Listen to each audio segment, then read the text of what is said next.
나는 부족하여도 영접하실 터이니 영광 나라 계신 임금 우리 구주 예수라. 기도하겠습니다. 아버지 하나님 감사합니다. 우주 만물을 지으신 우리 창조주 하나님 아버지를 이렇게 부를 수 있도록 저희들의 심령에 성령님으로 이렇게 와 계신 우리 주님 참으로 감사합니다. 2018년 이제 첫 주가 흐르고 이제 수요일 아버지 앞에 예배 시간으로 저희들 소수가 모였습니다. 참으로 아버지 하나님 감사합니다. 두세 사람이 내 이름으로 모인 그곳에 나도 그들 가운데 있다고 우리 예수님 말씀하셨습니다. 오늘도 이 귀한 말씀에 의지해서 오늘도 저마다 육신의 장막 처소를 떠나서 구별된 장소에 특별히 우리들을 불러주신 장소에 저희들을 모였사오니 주의 성령님께서 이 자리에 함께하여 주시고 기록된 그 말씀을 통해서 우리들을 인도하여 주시어서 주님 오실 때까지 이 귀한 믿음 잘 지켜가서 승리할 수 있는 저희들 될 수 있도록 함께하여 주시옵소서. 예수 그리스도 이름으로 기도 올립니다. 아멘. 오늘은 계속해서 다니엘 8장이죠. 다니엘 8장에서 한번 말씀을 잠깐 우리가 볼 수 있도록 하겠습니다. 구약성경 다니엘 8장입니다.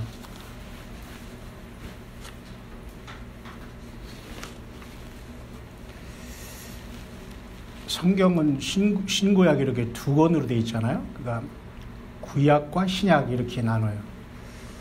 전체적으로는 뭐 두 권이라고도 할 수 있지만 약속으로는 이제 신약 구약. 그래서 책으로는 전체가 지금 66권으로 되어 있잖아요. 그래서 구약 성경이 이제 여러분 아시지만 39권의 책, 신약이 27, 그래서 66권으로 되어 있어요.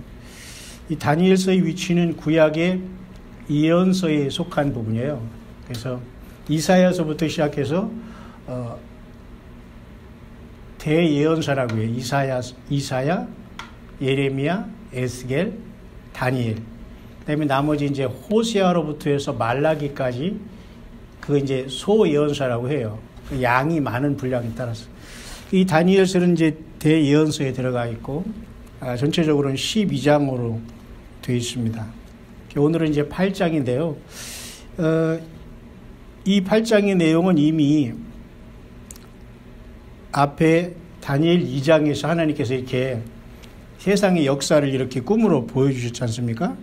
그것에 대해서 좀 더 이제 디테일하게 설명해 주는 그 환상입니다.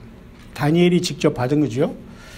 이 8장에는 이제 여러분이 아시겠지만은 수양과 수염소의 환상이 여기에 이제 나타나고 있고요. 이 내용은 이미 그 후반절에 그 가브리엘 천사가 이 환상에 대해서 이미 그 해석을 해주고 있습니다. 그죠? 그 수양과 수염소가 이렇게 나타나는 것을 다니엘이 봤고 그것에 대해서 하나님이 천사 가브리엘을 통해서 이제 이제 후반절부터 이렇게 이제 해석을 해주고 있는 부분이 아마 이제 15절로부터 해서 쭉 이제 내려가는 건데요. 그 내용은 이렇습니다. 간단히 정리를 하면 이제 바벨론으로부터 해서 이제 예수님이 재림할 때까지 그 나라 역사를 다니엘 2장이 보여줬거든요. 하나님이. 그 중에서 이제 메데바사한테 바벨론이 멸망했잖아요. 그래서 벨사살 왕이라는 왕이 잔치를 잘못하다가 끝났잖아요. 하나님 앞에 기명으로 술 마시다가. 그게 이제 메데바사한테 이제 망한 바벨론. 여기서 이제 그 메데바사, 다시 말해서 오늘날 용어로는 페르시아 제국이라고 해요. 그 페르시아 제국이 이제 그 다음에 일어난 알렉산더인 헬라 제국과 이렇게 싸우는 모습, 그것이 여기 사실 8장에 수양과 수염소의 환상으로 이렇게 기록이 되어 있습니다. 그래서 이제 여러분도 아시지만 이제 전체적인 것은 내용은 그래요. 이미 역사적인 속에서 페르시아 메데바사 페르시아 제국이 헬라가 이제 이겼잖아요. 근데 헬라 이제 알렉산더가 다 정복한 다음에 이제 네 나라로 갈라졌어요. 이제 알렉산더가 죽었어. 잘못 그냥 젊은 나이에 뭐 더 정복할 게 없어가지고 죽었는지 어쨌든 죽었는데 내 왕이 아니죠. 그냥 장군이 그 나라를 그냥 분열해가지고 이렇게 지배를 하게 됐어요. 그걸 사실은 여기서 이미 다 하나님께서 이렇게 그것도 사실 예정된 거라고 볼 수 있어요. 사실은. 그러니까 우리가 역사적으로 역사를 보면 뭐 여러 가지 역사가 많이 있지만 우리 하나님 안에서는 이런 땅에서 일어나는 모든 역사도 이미 다 하나님 앞에서 이렇게 예정된 길인가 이런 걸 사실 성경을 보면 그런 걸 알 수가 있어요. 근데 이제 이 다니엘 8장의 어려운 게 뭐냐면 갑자기 이 후반절에 그 헬라가 멸망을 이제 헬라가 역사 속에 사라질 때 알렉산더 이후에 내장군이 나와서 그런 것은 다 사실 세계사에도 그게 다 나와요. 우리 이제 일반 성경을 모르는 사람들도 그건 다 이제 아는 상황이거든요. 근데 이제 후반절에 보면 갑자기 이제 거기에서 네 뿔이 이제 득세하면서 네 장군으로 나누어질 것을 말하면서 갑자기 그 네 번째 뿔에서 22절에 보면 되겠네요. 이 뿔이 꺾이고 그 대신에 네 뿔이 났은즉 그 나라 가운데서 네 나라가 일어나되 그의 권세만 못하리라. 이 네 나라 마지막 때에 반역자들이 가득할 즈음에 한 왕이 일어나리니 그 얼굴은 하면서 뻔뻔하며 속임수에 능하며 그 권세가 강할 것이나 자기 이름으로 말미암은 것이 아니며 그가 장차 놀랍게 파괴 행위를 하고 자의로 행하여 형통하며 강한 자들과 거룩한 백성을 멸하리라. 좀 특이하게 이 말씀이 전개되고 있는 걸 봐요. 왜냐하면 뭐 네 번째 왕이라고 해서 보면은 그 톨레미 왕조라고 해서 이집트에 전신이 됐고요. 북방에는 이제 셀루코스 쪽, 그 다음에 리시마쿠, 그 다음에 이렇게 네 어쨌든 장군이 이렇게 했는데 네 번째에 대해서 특별히 이렇게 하나님이 언급한단 말입니다. 근데 여기서 진짜 어려움이 있는 거예요. 왜냐하면 역사적으로 이렇게 한 것에 대해서 하나님은 그 역사를 가지고 장차 예수님 메시아, 여기는 아직 메시아 예수님이 이 땅에 오시기도 전인 사건인데 그것까지 이 말씀을 통해서 다 보여주고 있기 때문에 이제 여기서 이제 어려움이 생기게 되는 거예요. 그렇기 때문에 우리들 가운데 이제 성령님이 이제 함께 계시고 또 우리들에게 이렇게 우리들 가운데 예배와 설교 말씀이나 이제 이런 것을 통해서 우리가 하나하나 알아나가는 수밖에 다른 길이 없어요. 왜냐하면 이것만 읽다 보면 다들 이제 이게 여기서 혼란에 이제 어려움이 빠진다는 얘기겠죠. 근데 문제는 다니엘 9장을 가면 더 어려움이 나와가지고 오늘날 이제 마지막 그 7년 대환란에까지도 이제 그 한일에까지도 막 다니엘 9장에 나오잖아요. 그러니까 사실 이 다니엘 8장에 그때 당시에 예수님이 탄생하기 전에 있었던 메데바사 제국이라든가 헬라 제국에 대해서 우리는 그냥 멀리 역사로는 알고 있지만 그것을 가지고 이미 하나님께서는 장차 예수님이 재림할 때까지 있어질 일에 대해서 이렇게 예언적으로 이 말씀을 기록해 놓았다는 게, 그러니까 이 중에서는 이루어진 일도 있지만 아직도 이루어야 될 일도 있다는 것이 이제 예언적인 하나님의 말씀의 의미거든요. 그래서 제가 이 후반절에 읽었던 이 부분은 좀 특이한 거예요. 네 나라 마지막 때 반역자들이 가득할 즈음에 한 왕이 일어나리니. 자, 이런 것을 여러분 간단히 보면 뭐라고 보냐면 그 시리아의 그러니까 셀루쿠스족을 이루었던 그 네 장군 중에 하나가 이제 북쪽의 시리아, 지금 시리아 내져 있는 그쪽이거든요. 그쪽의 쉽게 말해서 조상 중에 하나가 이제 시리아의 안티오쿠스 에피파네스 4세라는 자가 등장해요. 근데 이 사람이 사실은 지금까지 이 성경을 볼 때 지금 제가 읽었던 요게 마지막 때 반역자들의 여기서 얼굴은 뻔뻔하고 속임수에 능하고 권세가 강할 것이나 자기 힘으로 말미암아 이곳에 사실은 그 자를 여기다가 이렇게 해석하는 분들이 많이 있기 때문에 제가 여러분에게 소개하는 거예요. 왜 그러냐면 결국은 이 이방에서 이런 제국들이 결국은 목표가 뭐냐면 그 하나님의 백성들을 어떻게 하면 없애는 게 이들이 사실 목적이거든요. 그러니까 이스라엘 백성들을 향한 행동을 보면은 이들이 그 동선이 나오는 거예요. 그러니까 쉽게 말해서 그 세상 역사를 통해서 왜 이것을 보여주냐면 이스라엘은 하나님의 택한 백성이잖아요. 그런데 이스라엘 택한 백성들을 이들이 점령하게 되는 게 이제 문제가 생기는 거예요. 거기서 이제 접촉점이 생기면서 하나님의 택한 백성들을 없애려고 하는 것은 결국 이제 영적인 전쟁이 이제 막 보여지기 시작하는 것이고 이제 복잡하게 돌아가는 거예요. 그래서 그 안티오쿠스 에피파네스 4세라는 자가 예수님이 탄생하기 전에 거의 168년, 165년 뭐 이렇게 얘기를 하거든요. 그때 그 스룹바벨 성전을 점령했다. 이제 이렇게 이제 여기서 해석이 되는 거예요. 그래서 이전은 특별하게 이제 유달한 거예요. 굳이 그 조그만 이스라엘과 그 땅을 굳이 점령해서 그렇게 할 필요가 있을까 하지만 결국은 성경은 그래서 영적인 책이기 때문에 영적인 전쟁과 또 생명의 책이고 예수 그리스도를 우리가 만나고 주 예수님을 경배하는 시간이 예배 시간이기 때문에 그 예수 그리스도와 연관된 이스라엘 백성과 그 성전에 대해서 이게 손을 댄 문제가 여기서 발생한 거예요. 그래서 역사적으로 그게 어떻게 기록되냐면 여러분에게 여러 번 얘기하기 때문에 여러분이 이제 알게 되겠습니다만 제우스 당시에 그 헬라나 이쪽 그리스 로마 신화에 제우스라는 신이 있었잖아요. 그 신들의 신을 또 제우스라고 해요. 또 영어권에서는 하필 또 지저스라고 해서 제우스하고 약간 뭐 여러 가지 논쟁이 많아요. 어쨌든 그래서 사실 예수님이라는 우리 한국말의 이 예수라는 그 발음은 사실 굉장히 원어에 가까워요. 헬라의 이에수스 크리스토스 이렇게 얘기하는데 한자에는 야소라고 해요. 우리 한글로는 예수라고 했는데 굉장히 사실은 가까우게 번역은 잘 됐지만 사실 영어의 지저스나 제우스에 너무 가깝기 때문에 사실 영어권에서는 또 이 지저스라는 이름조차도 문제를 일으키는 사람도 없잖아 있어요. 근데 우리는 거기까지는 갈 필요는 없어요. 복잡하니까. 예수, 이에수스 굉장히 비슷하게 우리가 발음을 하지만 똑같긴 할 수는 없지만 그분이 역사 속에 십자가 지신 하나님이라는 거 우리는 알고 있기 때문에 분명히 그분을 우리는 따라 섬기고 경배를 하면 되는 거예요.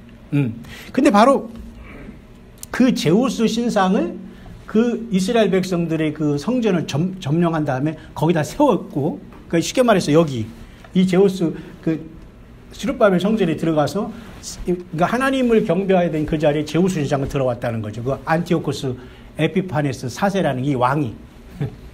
그런 다음에 또 돼지를 잡아서 돼지피를 뿌렸어요.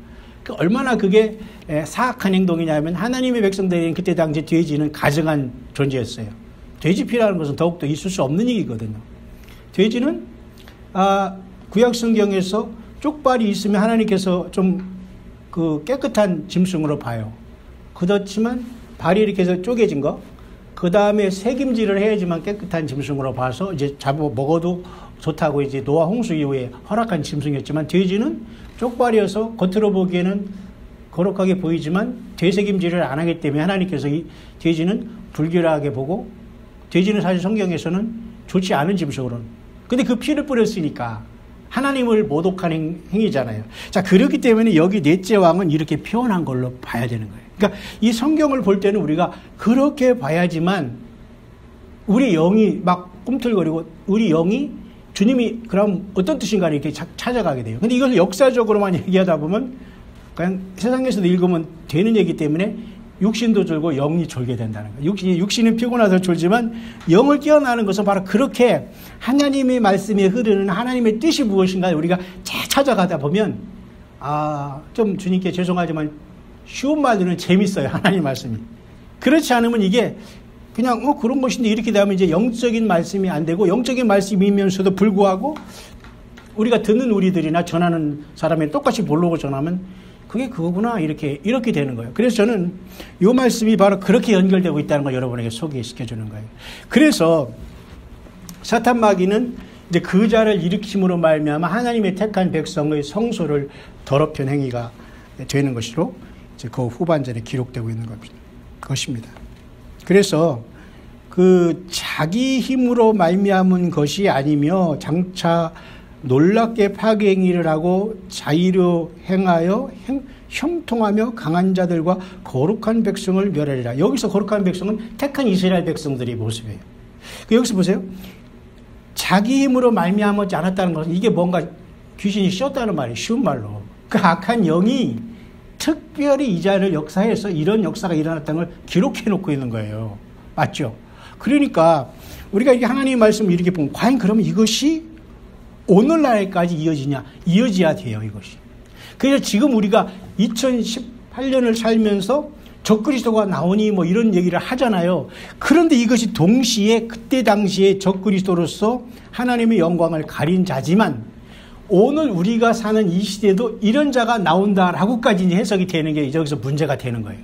좋게 문제가 되는 거예요. 눈이 번쩍 띄어야 되는 겁니다. 그래서 이것이 다니엘 7장의 그 짐승과 요한계시록 13장의 짐승하고 연결이 돼야 되는 거예요. 왜? 이 자가 일어나서 장차 자기가 하나님이라고 될 시절이 온다니까.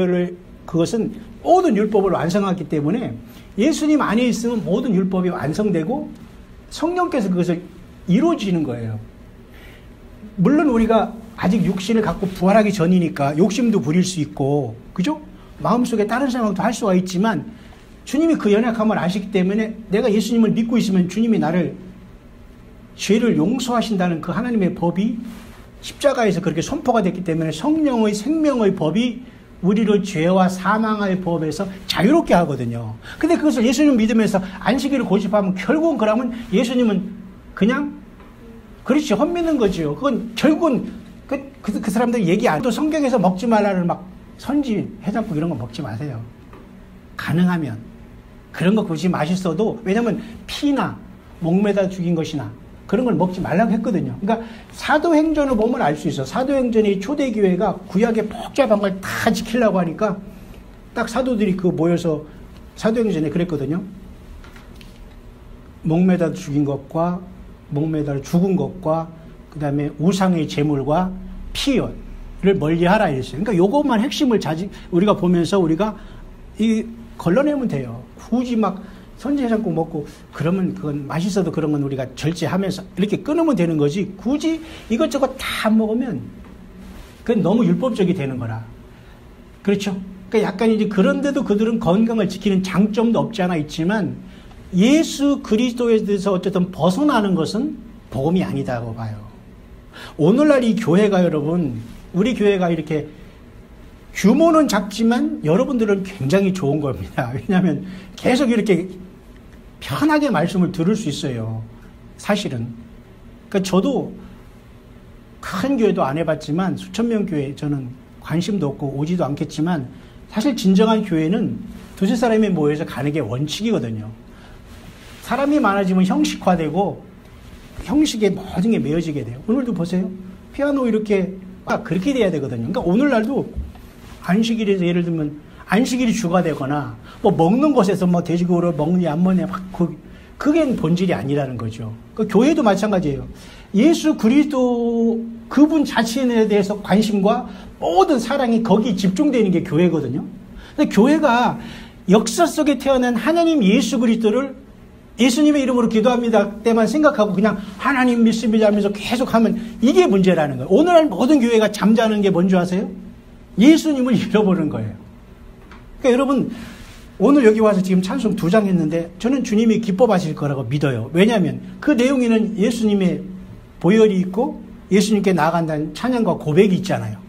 그러니까 예수님을 사랑하지 않고 부르지 않으면 그 예배는 하나님 사실 안 기뻐하는 거예요. 사람 모임이 되거든요. 그러니까 가정에서 혼자 있어도 내가 무슨 일터에서 무슨 이어폰을 꽂더라도 주님을 찬양하는 걸 들으면서도 내가 흥얼거린다 하겠죠. 주님은 영광을 받으시는 걸로 보야 돼요.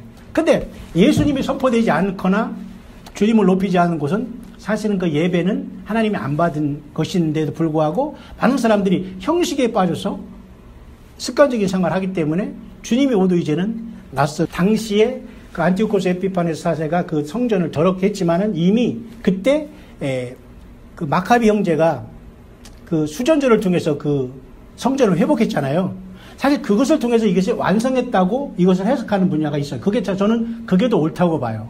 그 마카비 형제를 통해서 이것을 이 성전을 이자를 쫓아냈어. 이 사람들을 쫓아내고 하나님 앞에 초라한 성전이지만 하나님 앞에 이렇게 봉헌했어요. 그때 성전에 불을 키울 수 있는 등이 하루밖에 탈 수밖에 없었는데, 에라 모르게 됐는지 모르지만 그냥 불을 붙이고 하나님께 감사하게 했는데 8일 동안 탔다는 거예요. 그래서 바로 그 기적인데, 하나님이 그런 기적을 안 해주겠어요? 하나님을 진짜 살아계신 참된 창조주 하나님, 여호와 하나님을 섬기는 그 성전이 초라했지만, 그 하나님의 성전에 이스라엘 백성들이 너무 슬퍼하면서 이 성전을 지키지 못해서 하나님 용서해달라고 하면서 성전을 쫙 보수하면서 이제 그 성전 기구에 불을 붙였는데, 그 성전에 쓰는 기름이 딱 하루밖에 탈 수 없는 게 있어서 그 성전의 그 둥이가 그거밖에 없었대요. 근데 그것을 8일 동안 계속 타게 하나님이 기적을 베풀어 줬어요. 너무 기쁘시니까 하나님이 그런 기적을 안 해주겠나. 그래서 지금도 유대인들이 그 하누카라는 수전절을 지키는 거거든요. 네. 그래서 성경에도 딱 한 번 수전절이 나와요. 그래서 예수님도 수전절에 예루살렘 올라간다는 기록을 통해서 제가 이제 광야의 소리를 통해서 그 지난 그 수전절을 지나면서 계속 제가 그것을 말씀을 하면서 이게 영적인 의미는 이런 거다 얘기해 준 거예요. 거기에 불은 결국은 예수님이에요. 그 유대인의 마음에 빛 대신 예수님이 들어오면 세상은 끝난다고 보면 돼요. 메시아는 이 땅이 재림한다. 그렇게 성경이 해석돼야 되는 거예요. 그들이 아무리 불을 밝혀도 그것은 본질은 뭐냐?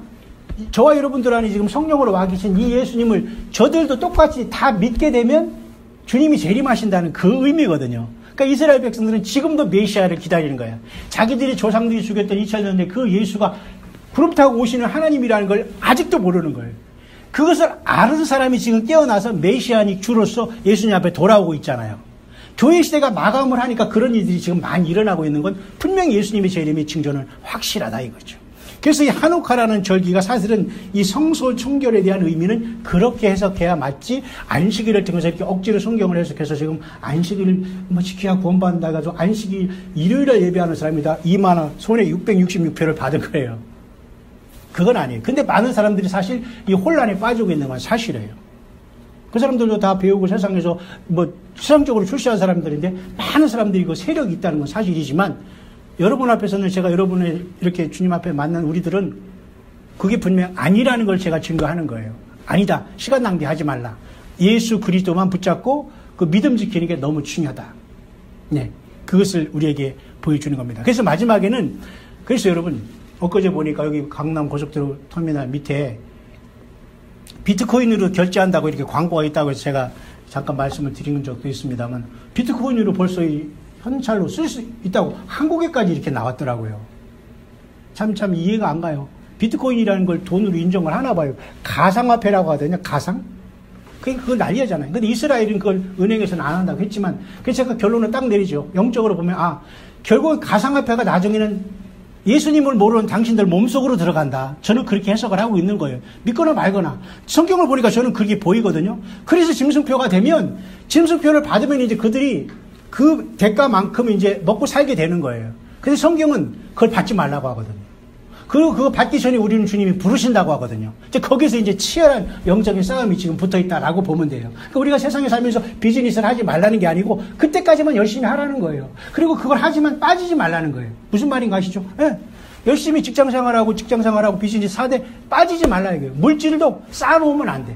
근데 사실 두렵기는 해요. 보험도 들고 뭐든. 그러나 최소한 너무 지나친 것에 그 정도는 하지는 않아야 돼. 그래도 준비는 해야 돼. 왜냐면, 보니까 그렇다고. 왜냐면, 이 트럼프가 그 조상이 과거에 십자군 전쟁 때 그 예루살렘 왕이었고, 여러 가지 커넥션이 있는 거 보면 또 그렇게 맞추는 외국에서도 계속 그자가 지금 그래서 이스라엘의 수도를 인정하고, 그래서 팔레스타인이 자기가 7년 동안 조약을 해서 이제, 제발 너희들 7년 동안만 싸우지 마! 내가 허락할게 해가지고 7년 트리트먼트에 자기가 만약에 사인을 하면 그게 정확하게 다음 주에 볼 그 다니엘 9장에 한일의 언약이 돼버리거든요. 그러니까 그런 개연성도 있는 거라고. 왜냐면 이제 트럼프는 일단 힘이 있잖아요. 그러니까 팔레스타인이 반대하더라도 좋아. 그럼 내가 7년 동안만 내가 너희들 유대 둘이 싸우지 마. 내가 7년 동안 할 테니까 평화스럽게 살아. 그렇게까지 된다면 진짜 트럼프가 더 적그리스도에 가까워지는 거 아니에요? 이제 그렇게 영어권에서는 보고 있는 게 현실이기 때문에 정말 굉장한 일들이 지금 우리 눈앞에 있고, 우리도 주님을 만나러 갈 시간은 가까이 왔다는 건 사실이다. 그래서 이제 비트코인 얘기를 하다가 말했습니다만은 이게 우리 몸속에 들어오는 시대가 오는 거예요. 왜? 하도 없어지죠. 다 그러니까 몸에 받아. 그러나 절대 몸에 받으면 끝나는 거예요. 근데 우리는 그것을 받지 않기 위해서 도망다녀야 이제 두 가지가 있어요. 이제 도망다녀서 막 아까 안식경 같이 막 산으로 들어가서 막 살고 이런 사람도 있지만은 주님이 그 환난 전에 우리를 옮기신다는 거예요. 그래서 우리가 계시록을 그래서 본 거라고. 내가 나의 인내의 말씀을 지켰은즉 내가 또한 너를 지키어 시험의 때를 면하게 하리니. 면하게 한다고 했잖아요. 면하게. 근데 거기서도 또 목사들 간에 말이 많아. 그 면하게 하는 것은 여기서 이렇게 데려가는 게 아니라 거기서 막 싸우면서 이겨서 하나님께서 데려가는 거야 하면서 거기서 또 갈라지는 거예요.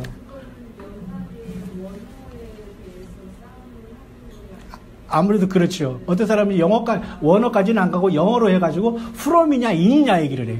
히브리어에서 보면 헬라어로 보는 게 낫겠죠. 왜냐하면 그죠? 계시록이 헬라어니까 헬라어로 풀면서 거기 에크냐 에크가 그래서 에크라는 그 동사가 전치사가 프롬이냐 인으로. 그러니까 프롬이라면 거기로부터 하나님이 건져내신다는 거고 인이라면 거기 가운데서 지킨다는 거잖아요. 그러니까 인이라면 환난 통과를 얘기하는 거고 프롬이라는 거 그냥 데려간다는 거예요. 그런데 제가 보기에는 하나님께서 옮기시지 아니 이렇게 예수님까지 보내주셔서 피 흘려서 우리를 구속해 주셨는데 그 처참한 환경 속에 주님이 둔다는 것은 상식도 아니거니와 많은 말씀 속에 보면은 마지막 나팔의 호련이 변화한다는 거. 우리는 부활하면 이 몸을 그냥 벗고 그냥 사라진다니까요. 깜짝 쇼가 아니라 진짜 그렇게 된다니까요. 그게 우리 하나님의 능력이고 그러니까 주님이 내가 부활이요 생명이니 나를 믿는 자는 죽어도 살겠고 살아서 나를 믿는 자는 영원히 죽지 않는 예수님이 사망과 음부의 부활의 열쇠를 가졌잖아요. 그러니까 모든 것은 예수 그리스도를 사랑하고 주님을 찬양하는 게 예배하고 모임이 돼야 되는 거예요. 그러니까 그냥 모임에서 그냥 하나님만 얘기하고 그냥 찬양하고 살아가는 게 그게 깨있는 거예요. 지금 복잡한 게 아니거든요. 근데 교회가 종교화되니까 복잡하게 만들어놔가지고 와서 뭐 예배당에 주눅 들고 없어요. 똑같이 예수님의 성령을 받아서 하나님의 자녀 아들들이거든요, 우리가. 그러니까 교회 와서는 지위 높고 이런 게 없는 거예요. 누가 누구를 이렇게 시키는 것도 아니에요. 다 우리는 예수님 안에서 이 새성시 교회 사역하고 별개가 아니에요. 같이 우리는 가는 거예요. 여러분이 있기 때문에 제가 있고 제가 있어서 같이 가기 때문에 여러분이 기도하고 찬송하고 함께 저를 돕고 제가 여러분의 말씀으로 섬기는 게 다 우리는 같이 돌아가는 거예요. 그러니까 여러분들이 그 자리를 잘 지켜가면서 이게 깨어있는 게 아니겠어요? 예. 그래서 마태복음 25장도 그랬잖아요. 열처녀가 다 졸며 잘세. 왜? 2000년 동안 교회가 예수님의 복음이 증거됐으니까. 그러니까 사람들이 지금 예수님을 초대교회 때는 예수님만 전했거든요. 그 2000년 동안 이 복음이 전하다 보니까 막 예배당만 커지고 하나님이 도대체 어떤 하나님인가 모르겠고 예수님이 하나님인 걸 잊어버린 거예요, 세상이. 그죠? 그 지금이 주님 오실 때가 가까우니까 많은 교회가 지금 깨어나고 있는 거예요. 밤중에 소리가 나가지고 뭐 트럼프도 얘기하고 이스라엘도 회복하고 나라가 회복하고 그러니까 교회에서 그런 얘기를 해야지만 되는데 교회가 평안하니까 그런 얘기를 안 하고 잠자고 있지만 우리 교회는 그런 교회에서 나와 있는 교회이기 때문에 우리는 늘 우리 주님이 오실 때를 기다리면서 계속 깨어 있고 이런 자리는 초라한 것 같지만 절대 그런 게 아니다. 집에서부터 출발하면서 오고 가는 모든 과정을 우리 주님께서 기뻐하면서 동행하고 있다는 믿음을 가지시고 여러분 여기 오시면 오직 주님 앞에 여러분 마음을 드릴 수 있잖아요. 집에서도 하지만 더 쉽잖아 여기 오면. 그렇죠? 그러니까 하나님이 이곳을 통해서 이곳은 성전이니까 우리가 성전이지만 우리가 여기 왔기 때문에 이것도 거룩해질 수 있다는 거예요. 그러니까 우리가 부지런히 예배 생활을 승리할 수 있어야 된다. 그러면 주님 오실 때 우리는 변화받는다는 것이 확실하다. 여러분 함께 깨어서 주님 만나는 우리들 되시기를 바랍니다.